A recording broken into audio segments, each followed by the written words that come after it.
There is a story so disturbing that it has been hidden for centuries. A story of forbidden love, divine punishment, and supernatural creatures that still could stalk in the depths of the ocean. It is a story that appears in an ancient forbidden text, the Book of Enoch. Many they have heard about the fallen angels, those who disobeyed God and descended to earth. But few they know what really happened with their human wives. Were they simply erased from the history, or his destiny was even more disturbing? It all began with the Watchers, a group of angels sent to observe the humanity. However, instead of fulfilling his mission, they fell in love with women mortals and begot the Nephilim, giants of enormous strength and corrupt soul. The world sank in chaos, and God decided to intervene with a drastic measure, the Great Flood. But the punishment did not only fall on the Nephilim and the fallen angels. Michael, the powerful archangel, was given a mission that would forever change the fate of these beings. Not only did he have to lock up the rebel angels, but also ensure that their wives did not go unpunished. Could it be that these women still wander among us in ways we would never imagine? Stay until the end, because what you will discover will change your view of life. Sacred history forever. From the beginning of the times, the heavens were organized in hierarchies unbreakable. The angels were the guardians of the divine order, beings of light that they did not know sin. Among them were the watchmen, a select group sent to earth with a clear mission to observe the humanity and guide it in his development. But the unthinkable occurred. What started as a simple observation was transformed in wish. The Watchers, seeing the beauty of the human women, were consumed by a passion they could not control. Their leader, Semihaza, convinced 199 other angels to commit the greatest of sins, abandoning one's place in heaven and take human wives. These rebel angels descended to Mount Hermon and under an oath of loyalty mutual sealed their destiny. They joined together with the daughters of the men, and of that union forbidden were born the Nephilim, hybrids of flesh and spirit, colossal giants with an insatiable thirst for power and violence. The Nephilim were not simple humans. They possessed knowledge and skills that exceeded the mortals, but their nature was corrupt. They introduced war, dark magic, and the blood sacrifices in the human civilization. Its ambition didn't know limits, and their presence plunged the earth into an era of chaos and despair. But this was not the only sin of the fallen angels. In exchange for the carnal pleasure, they shared forbidden secrets with their wives. They taught the witchcraft, the astrology, and the art of mystical seduction. These women, marked by their relationship with the angels, they were not simple humans. Something dark began to take shape in they, a legacy that would not disappear with time. What the Watchers didn't know was that God was watching everything, and their patience was about to run out. Had once been pure became in a place of corruption. The earth was infested with violence, dark magic, and abominations. The Nephilim, with his gigantic stature and his insatiable hunger for power, oppressed humans. Knowledge forbidden transmitted by the Watchers spread, leading to the humanity to its own self-destruction. The cries of the righteous reached the heavens.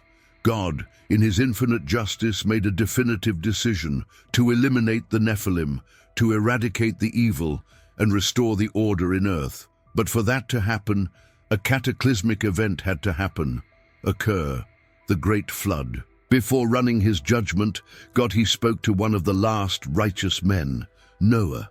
He ordered him to build an ark, for an unprecedented flood would fall upon the earth for 40 days and 40 nights, wiping out every living creature except those who would find shelter in his boat. The flood came with a fury unstoppable. The oceans overflowed, the heavens opened, and the land trembled.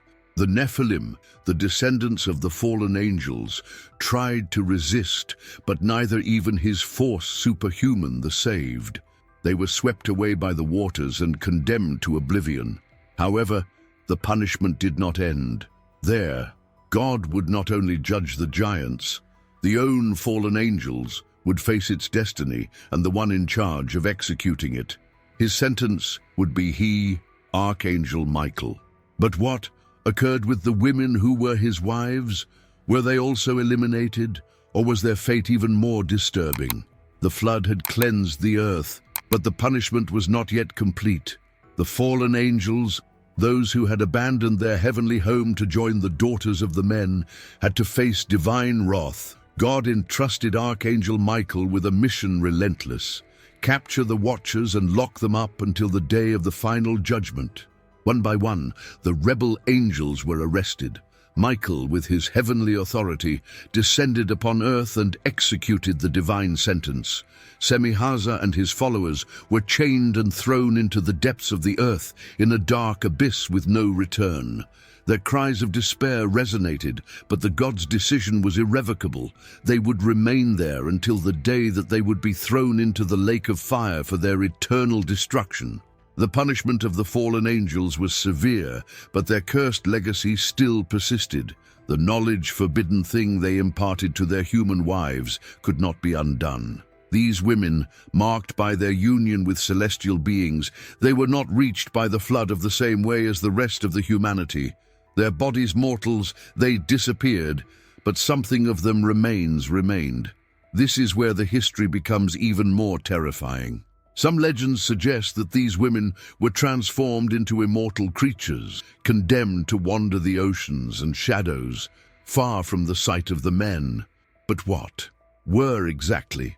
And what relationship could have with myths about seductive and dangerous sea spirits? What happened with the wives of the fallen angels will leave you without words. The flood took away the Nephilim and purified the earth, but the story of the wives of the fallen angels not finished there. These women had been marked by their union with the Watchers. They were not simple humans. They had received knowledge forbidden, secrets that altered his essence forever. According to some traditions, their souls found no rest after the death. Some, they were transformed into spectral creatures, condemned to wander between worlds, trapped between the humanity and the supernatural. But there is something even more disturbing. Many ancient myths, they speak of female beings that inhabit in the seas, hypnotic creatures that seduce the men with his beauty and whispers. In the mythology Greek, sirens were beings that with their song led them to sailors to the perdition. In the traditions Sumerian and Babylonian, there are stories of spirits feminine aquatic that tormented the travelers. Could these stories be distorted echoes of the fate of the wives of the fallen angels? Some interpretations suggest that these women, corrupted by the heavenly influence, were condemned to become in marine entities, trapped in a state between life and death. They are denied access to heaven, and neither could be destroyed with the flood. Others' versions, they claim that some they achieved, survive and transmitted his secret lineage, giving rise to dynasties of women with gifts supernatural, considered witches or priestesses of hidden powers. Could it be that the connection between the fallen angels and the magic still lingers in the blood of certain human lineages? The fate of these women go on being a mystery, but the story doesn't end here. Because there is an event in the Bible that again links Archangel Michael with a battle for something sacred, a confrontation between Michael and Lucifer for the body of Moses. Ages after of the flood, the struggle between the good and evil took on a new form. This time, the Archangel Michael met in a confrontation straight with Lucifer, the prince of the darkness. And the reason for the dispute was something surprising: the body of Moses. According to the Epistle of Jude 1.9, after the death of Moses, Michael and Satan fought over his corpse. But why he body of a man I would be so important for the sky and the hell? Some theories suggest that Lucifer wanted to corrupt the body of Moses, perhaps to convert him in an idol of worship pagan, or use it in their dark plans. Moses was not a man anyone, had been the only one in talk with God face to face, the bearer of the divine law and the leader who led Israel out of Egypt. His body had a deep spiritual meaning. Michael, faithful to God's command, prevented Satan from taking hold of him. He did not resort to curses, nor a physical fight, but simply said, "The Lord rebuke you." And with these words, Lucifer was defeated. The fate of the Moses body remains being a mystery. The Bible claims that God himself is buried in an unknown place, but they believe this event is a clue to something even bigger, because in the end times, Moses could return, and he wouldn't come alone. According to certain interpretations of the apocalypse, Moses would be one of the two witnesses who will appear in the Great Tribulation to challenge the Antichrist. Could this mean that your mission not finished yet? The story of Moses does not end with his death. Some scholars believe that his role in the battle between the good and evil has not yet concluded. In the book of Apocalypse, it speaks of two witnesses who will appear in the end times to challenge the beast and warn the world before the final judgment. These two witnesses will have unprecedented power. They will be able to arrest the rain, transform the water in blood, and unleash plagues upon the earth. Curiously, these are the same miracles that God performed through Moses in Egypt. Is it possible that Moses is one of the witnesses who will return at the end of the time? If this theory is true, it would mean that the fight between Michael and Lucifer for his body was not a simple isolated event, but part of a divine plan that is still in motion. Moses could be reserved for a final mission, a crucial battle against the Antichrist. But this idea, it raises an even more disturbing question. If Moses really returns, what other secrets of the past could resurface? Could the Nephilim, the Watchers, and their forgotten wives play a role in the apocalypse? The mystery go on open, and the time will tell if these old ones' stories are more connected with the future of what we never imagined.